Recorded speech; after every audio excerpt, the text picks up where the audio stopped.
Donc, toujours un problème de déconnexion automatique,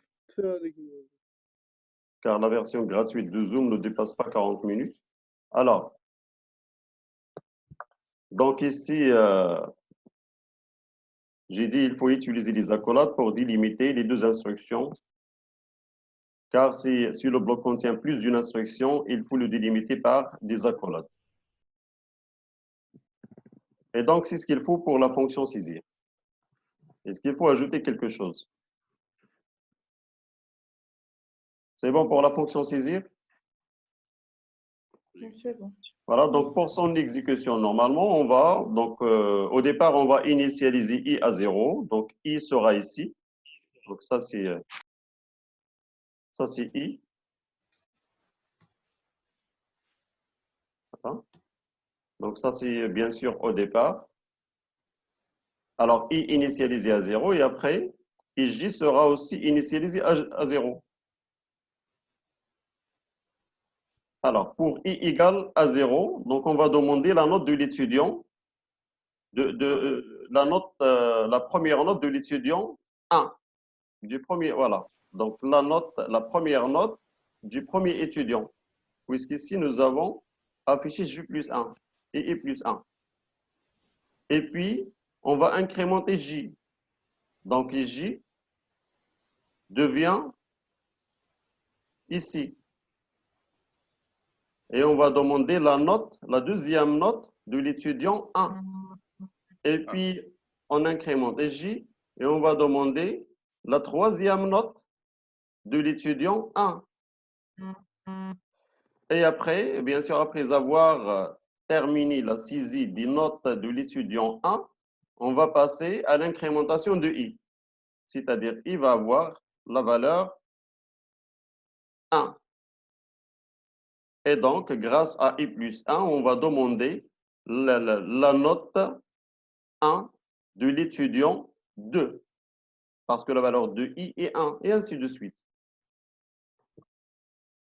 Alors, on va vérifier la fonction. Donc, on va bien sûr aller à l'environnement pour coller la fonction saisie. Voilà, donc ça, c'est la fonction saisie. Alors, après la saisie,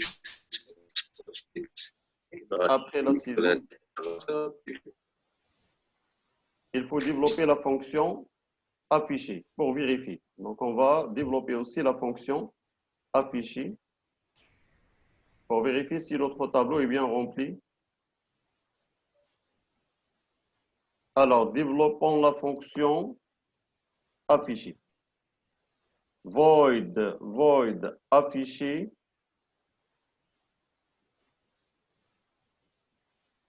Donc, on va garder les mêmes paramètres.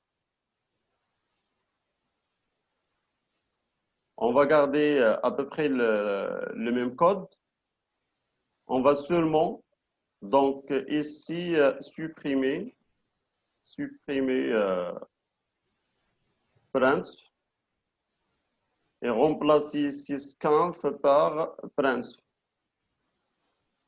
Print pour son F. Donc, vous pouvez, si vous voulez, afficher ici, par exemple, print les notes de l'étudiant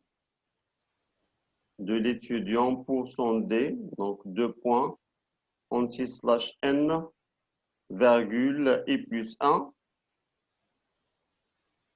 Et donc là, on doit utiliser les accolades aussi. Pour la boucle for I, on termine ici par un accolade. Et donc ici, for J reçoit 0, J NBR de notre J++. On affiche, donc ici, Prince pour son F, un espace par exemple, note étudiant de IJ, et puis après, il faut un retour à la ligne. Un retour à la ligne ici, donc Prince, anti/n. C'est un séparateur des notes des étudiants. Voilà. et donc copier le code. On va le mettre à l'intérieur de notre fichier .cpp. Alors, donc on va ici mettre en commentaire les lignes de code de 38 à 54 pour tester la fonction saisie et la fonction affichée. Donc, afficher, donc ici, il faut passer le tableau de notes, virgule, le nombre d'étudiants, virgule, le nombre de notes. Alors, on lance l'exécution pour vérifier.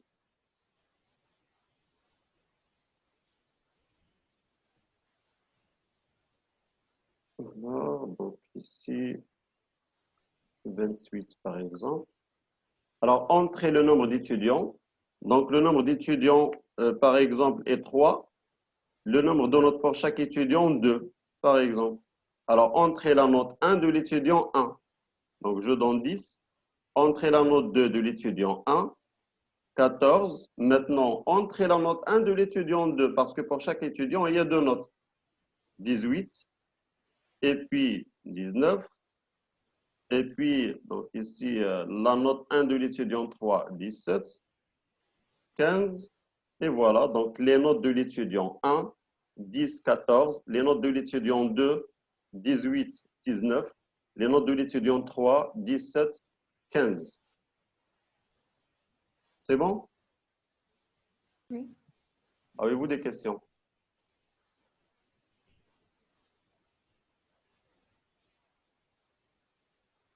Donc, moi, j'ai développé la fonction saisie et la fonction affichée. Donc, après, je vais vous demander de développer les autres.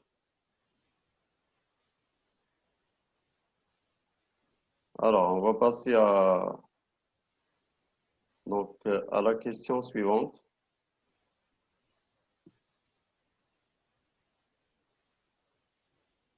Voilà, donc développer une fonction saisie. Donc, nous avons déjà développé la fonction saisie. Maintenant, développer une fonction calcul moyenne. Alors, qui va développer la fonction calcul moyenne?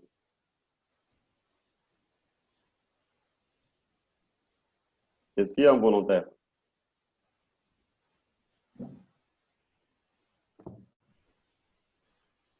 Dieu. Oui. Donc, je développe à ta place ici. Donc, tu me dictes le code. Alors, d'abord, quel est le nom de la fonction? Calcul moyen. Et donc, le nom de la fonction, c'est calcul moyenne. Mais Donc, c'est je vais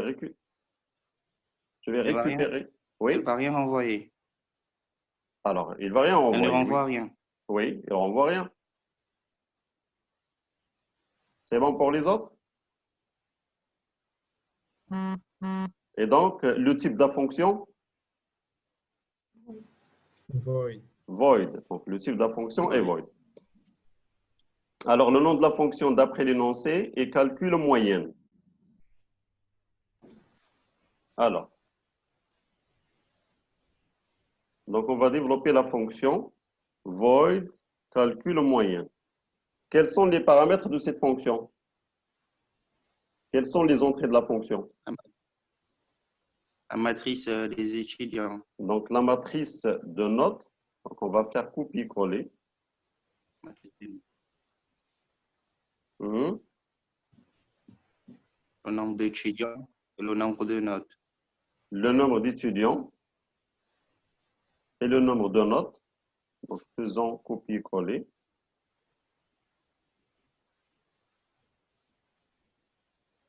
Et quoi encore?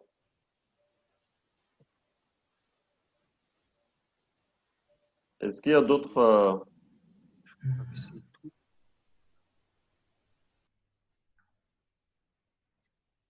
C'est bon pour les paramètres? Regardez l'énoncé. Oui, je pense. On ajoute une table de moyenne. Mais c'est un Alors, tableau de moyens. votre collègue te propose d'ajouter un tableau pour les moyennes, pour calculer les moyennes. Est-ce que tu es d'accord? Pour stocker les moyennes. Oui, monsieur. Voilà, pour stocker les moyennes. Oui, monsieur. Donc, il faut ajouter un autre tableau. Alors, quel est le nom de ce tableau? D'après l'énoncé. Moyen. Moyenne. Tableau moyen. Voilà, tableau moyen. Donc, on va prendre le nom. Float. Voilà, c'est un tableau de moyenne. Et donc, voilà.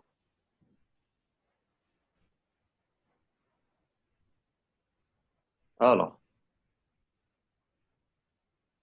c'est bon?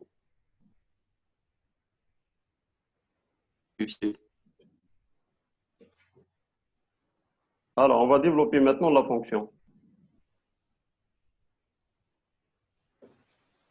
On va déclarer deux variables entières, i et j. D'accord, donc on déclare int i virgule j, les indices, pour parcourir le tableau de notes, le tableau bidimensionnel. Et puis,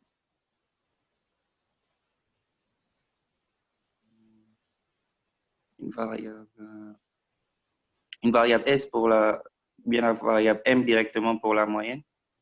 donc vous voulez calculer Float. float. Et pourquoi cette variable? Pour calculer la moyenne et aussitôt l'affecter au tableau de moyenne. Et pourquoi pas utiliser le tableau directement de moyenne?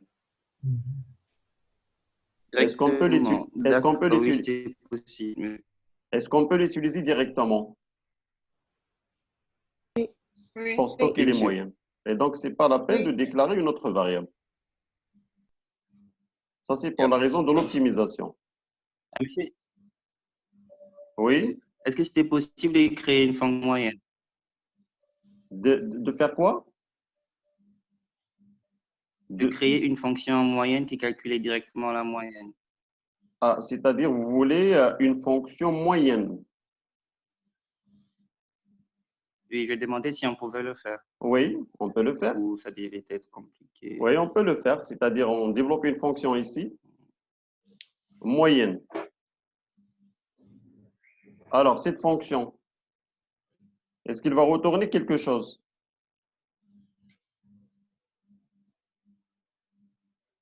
Donc, Oui, tu as proposé de moyenne. développer Oui. une autre fonction.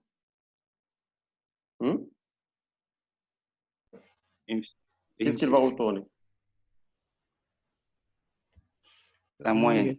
Il va retourner la moyenne. Et de quel type? Float, Float. moyenne. Donc, la fonction moyenne. Donc, cette fonction moyenne doit avoir comme paramètre quoi? Quelles sont les entrées de cette fonction?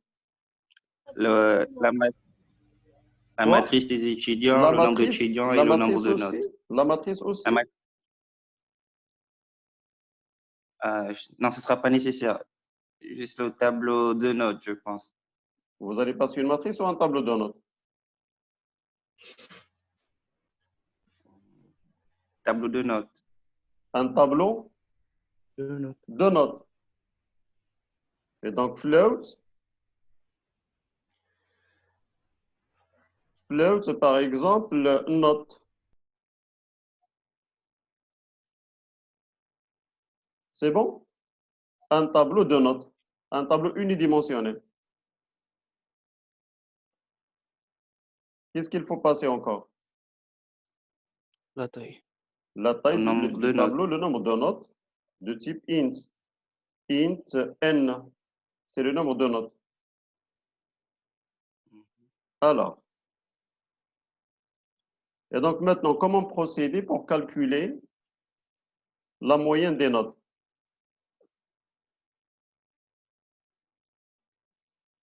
Il faut une variable Monsieur, là, on somme. va pas l'envoyer. On va l'envoyer au tableau. Oui, Oui. sans moyenne. Donc d'abord, il faut Je calculer la demandais si somme. on devait envoyer la fonction moyenne, le tableau.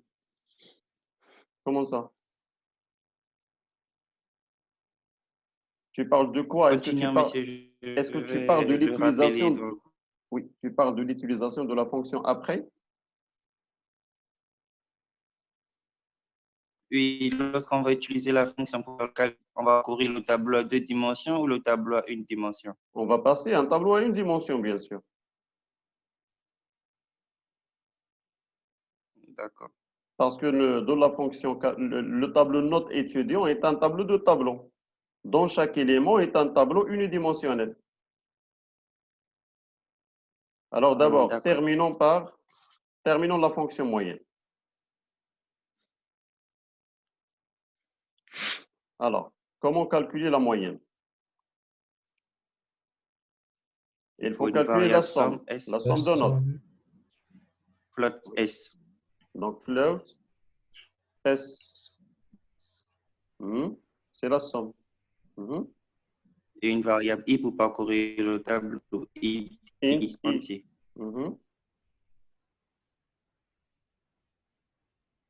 Et par la suite, C'est tout. Et la boucle. la boucle. Est-ce que vous allez d'abord initialiser la somme? Somme, oui. Est-ce Oui, qu'il faut initialiser la somme? on peut le faire dans la déclaration. Dans la déclaration directement? Attention. Alors, on donne à somme la valeur 0. 0. Donc, somme initialisée à 0. Et puis ici, la boucle pour parcourir le tableau de notes. Pour I reçoit 0, point virgule, I inférieur à N, point virgule, I plus plus. Et puis, quoi?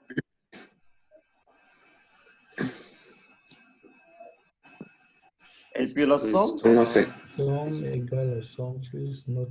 La somme reçoit la somme plus Note I. note de I. I. Et à la fin?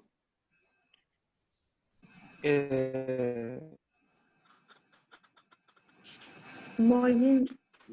Divisé. Et c'est quoi la moyenne? C'est la somme. Ouais. La somme N sur égale, N. Divisé par 1. C'est la somme divisée par N.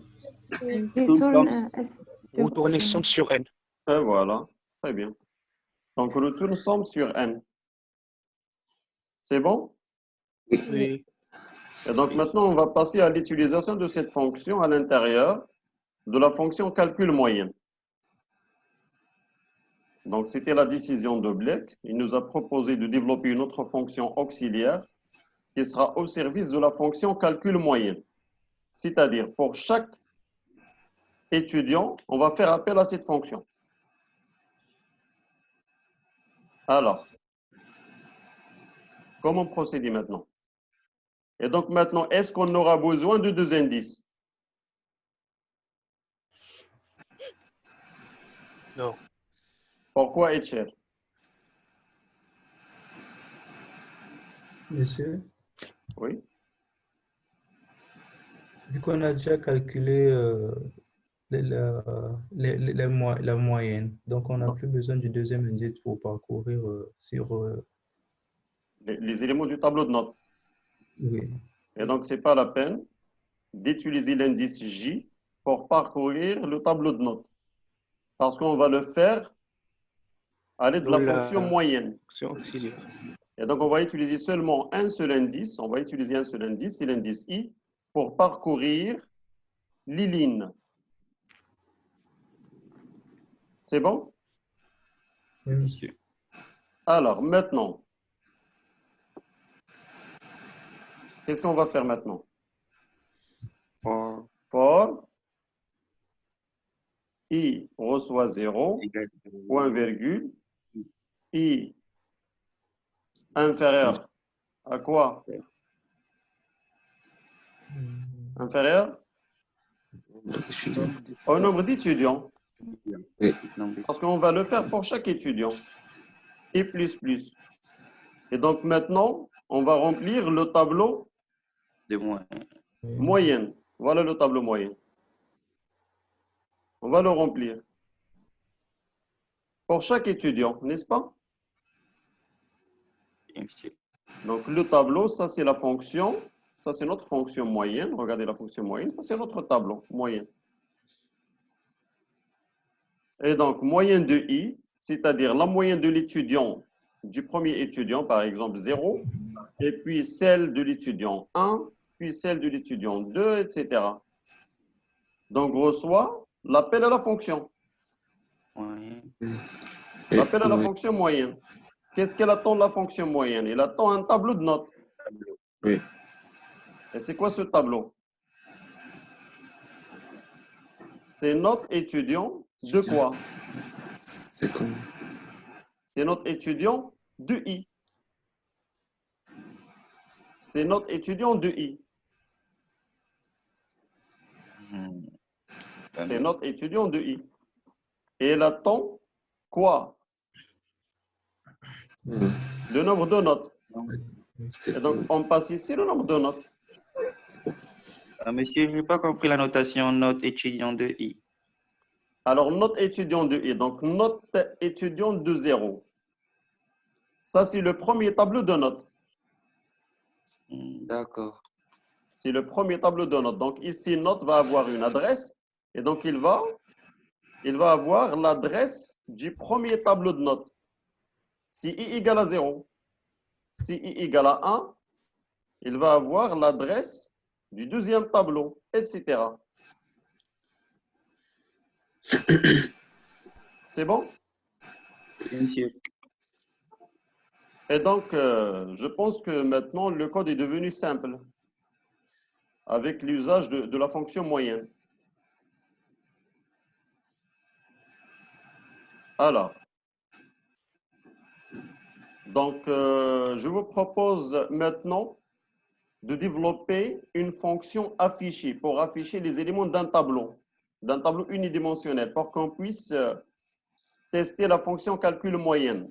Donc, on va la tester à l'aide de la fonction affichée qui permet d'afficher les éléments d'un tableau unidimensionnel. Et donc, on va développer void afficher moyenne. Afficher moyenne. Donc, il doit avoir comme paramètre float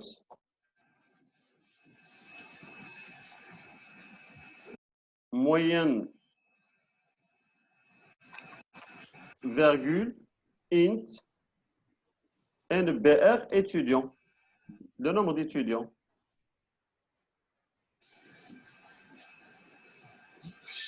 Parce que le tableau moyenne contient les moyennes des étudiants. C'est en fonction du nombre d'étudiants. Et donc, un indice ici, I, for I allant de 0, I inférieur à NBR étudiant, point virgule et plus plus. Et puis, print, on affiche %F. Voilà. Donc ici, si vous voulez, moyenne de l'étudiant. Moyenne de l'étudiant, %D, 2 points %F. Et donc ici, virgule I plus 1, virgule, moyenne de I. Moyenne de I. Alors ici, anti/n pour avoir un retour à la ligne. C'est bon? On va aller à la fonction main.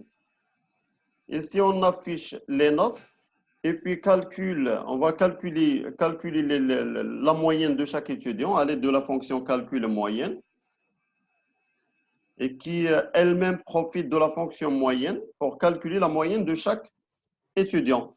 Et donc ici, notes étudiant, NBR étudiant, NBR note, et il faut passer un tableau de moyenne.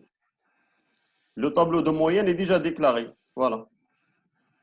Donc je passe MOY. Alors après, on va faire appel à afficher. Qu'est-ce qu'on va afficher? On va afficher les moyennes pour vérifier. Est-ce que vous êtes d'accord? Oui, monsieur. Voilà. Donc, on va faire appel à afficher. Donc, afficher attend le tableau de moyenne qui est MOY. Voilà. Et le nombre d'étudiants. Et le nombre d'étudiants. Et donc, maintenant, on va lancer l'exécution. Alors, entrer le nombre d'étudiants. On va entrer que 2 étudiants pour simplifier et accélérer aussi l'opération de saisie et pour gagner du temps. Entrer le nombre de notes, donc 2 notes. Alors, entrer la note 1 de l'étudiant 1, donc ici 10. La note 2, 20. La note 1 de l'étudiant 2, par exemple 12. La note 2 de l'étudiant 2, par exemple 16. Et donc ici, regardez les notes de l'étudiant 1 sont 10, 20. Les notes de l'étudiant 2, 12, 16. Moyenne de l'étudiant 1, c'est 10 plus 20 divisé par 2, c'est 15. Et puis la moyenne de l'étudiant 2, c'est 14. Exactement. C'est bon? Oui, monsieur. c'est bon. Voilà, donc nous avons profité d'une fonction, de la fonction moyenne, pour calculer la moyenne de chaque étudiant. Et donc, comme ça, nous avons simplifié le code.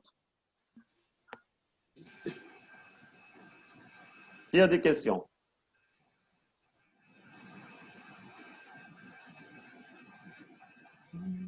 Avez-vous des questions?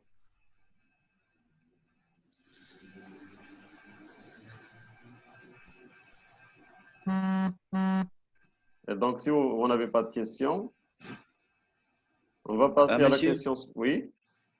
De la même manière qu'on a pu parcourir le tableau de notes, est-ce qu'on pouvait le faire pour la partie des étudiants? Oui. Et on a fait la même chose. Ici, pour parcourir le tableau ici, le tableau des notes d'étudiants, nous avons utilisé une boucle i allant de 0 jusqu'à le nombre d'étudiants. Et pour parcourir le tableau de moyenne d'étudiants, nous avons utilisé une boucle allant de 0 jusqu'à le nombre d'étudiants. La différence ici, c'est que chaque élément est un tableau. Chaque élément est un tableau. Ici, chaque élément du tableau est une variable réelle. Est une variable simple. C'est bon? Oui, monsieur. Alors, la question suivante. Développer une fonction trébule permettant de trier le tableau moyenne passé en paramètres dans un ordre croissant. Alors, il va se charger de développer cette fonction. Waouh, ce sont des codes. Donc, voilà le simulateur pour le tri bulle.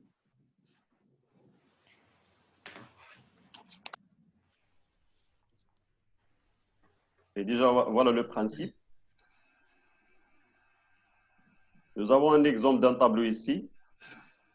Un exemple d'un tableau T. Et donc, T contient l'adresse de tête 0, l'adresse de son premier élément. Alors ici, le nombre d'éléments de ce tableau est 5. Donc, n égale à 5. Ça, c'est la taille effective. Ici, au niveau de la mémoire, on a une variable permute. Après, on va savoir pourquoi.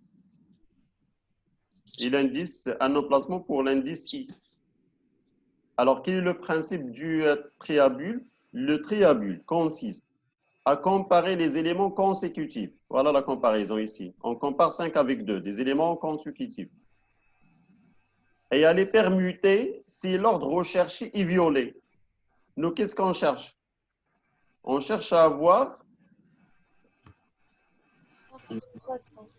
voilà, l'ordre croissant, c'est-à-dire la première valeur, il faut qu'il soit inférieur à la deuxième. Et donc, on fait la comparaison. Est-ce que 5 est inférieur à 2? Non. Et donc, automatiquement, Non. on fait la permutation. On permute. pour avoir comme résultat 2 ici et 5 ici. On continue. On compare cet élément avec le suivant. Est-ce que 5 est inférieur à 1? Non. Et donc, on permute. Donc, 1 devient ici et 5 ici. Et on compare 5 avec 3. Et donc, on met 3 ici et 5 ici, car 5 n'est pas inférieur à 3, et ainsi de suite. Alors, donc ici, le triabule consiste à comparer les éléments consécutifs et à les permuter si l'ordre recherché est violé. Donc, les bulles légères remontent vers le haut. Si aucune permutation n'a eu lieu, on s'arrête car le tableau est trié. Alors, on s'arrête quand?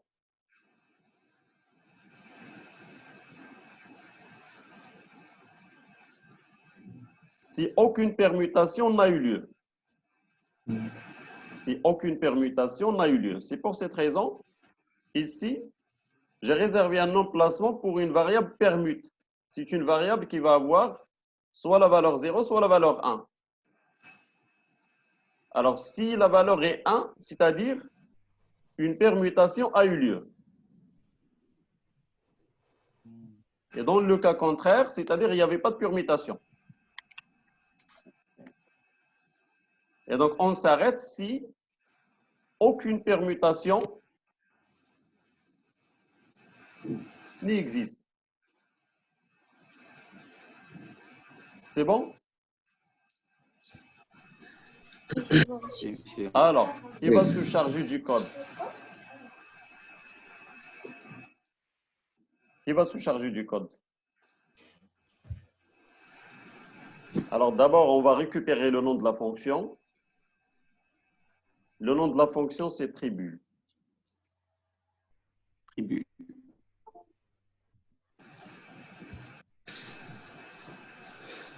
Et donc, cette fonction, est-ce qu'elle va retourner quelque chose? Type Non. vol. Non, Non. Alors, donc, void, tribule, les paramètres de cette fonction. Tableau de moyenne et le nombre de Le moyennes. nombre de- Voilà. Donc, float, de mois. voilà, donc on va, ça c'est C'est comme pas- paramètre. Ici, float moyenne, int le nombre d'étudiants. Alors, on va aller à Excel. Ce problème, c'est Oui, ça trie le nombre de notes par ordre croissant ou bien le nombre d'étudiants. on va trier le tableau de moyenne. Alors, le tableau de moyenne contient combien de valeurs? Le tableau de moyenne. 50 valeurs. Donc, il contient NBR étudiant moyenne. Parce que c'est un tableau de moyenne d'étudiants. C'est un tableau qui Chaque mémorise étudiant. la moyenne de chaque étudiant. Mhm. C'est bon? Oui, monsieur. Oui, monsieur. Voilà. Alors, donc ici, Déclarer les variables. on va déclarer les variables int i et aussi la variable permute. Même la variable permute, c'est une variable booléen. Monsieur. Alors, Monsieur, oui. j'ai une proposition. Mhm. Pourquoi de ne pas utiliser deux boucles? Alors, pourquoi l'utilisation de deux boucles?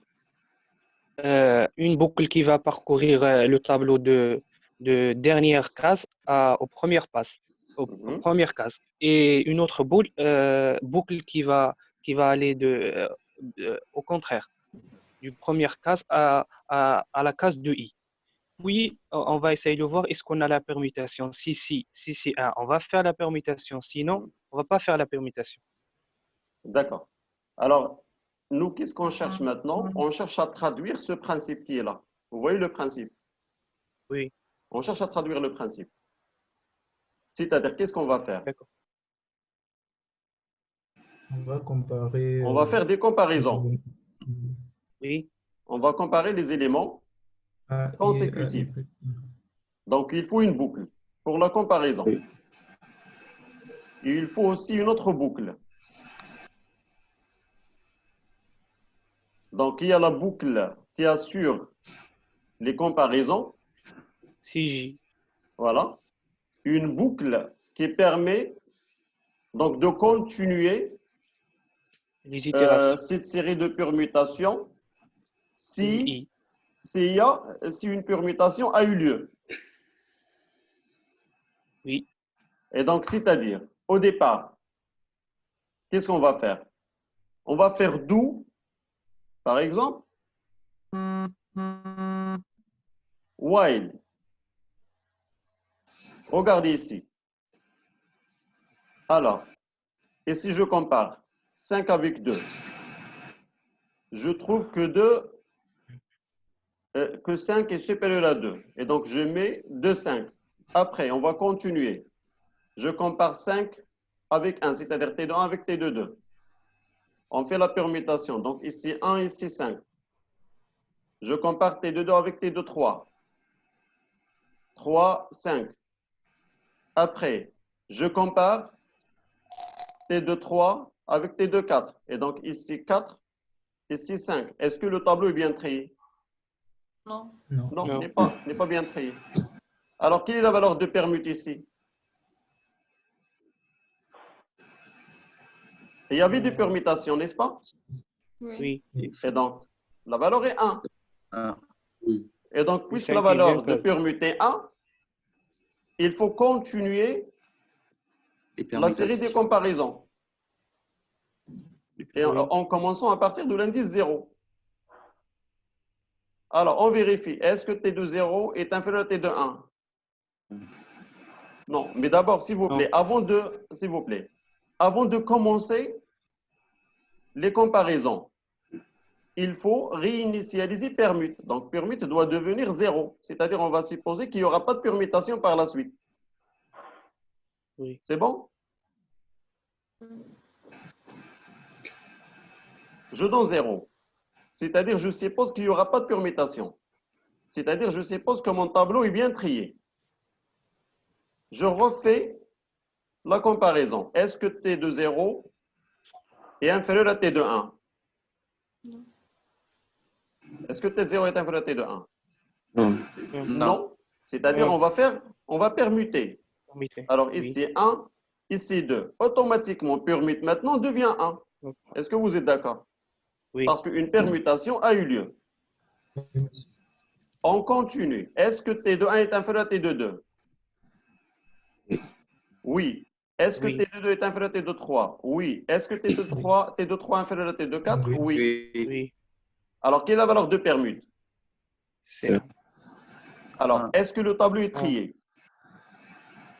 oui, Oui, mais oui. on Le va tableau est répéter. trié, mais puisque la valeur de permute est 1, on va revérifier. Répéter. On va refaire l'opération. Initialisons permute à 0.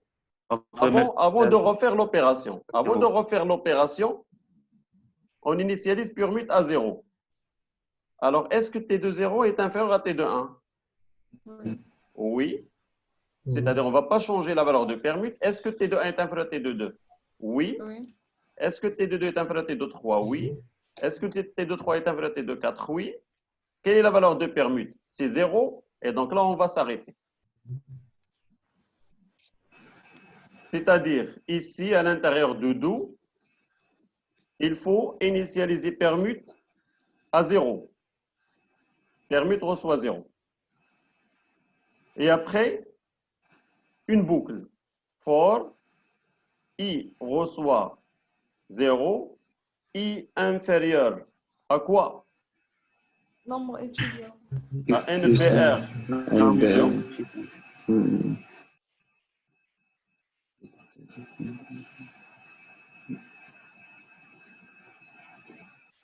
Point virgule et plus plus.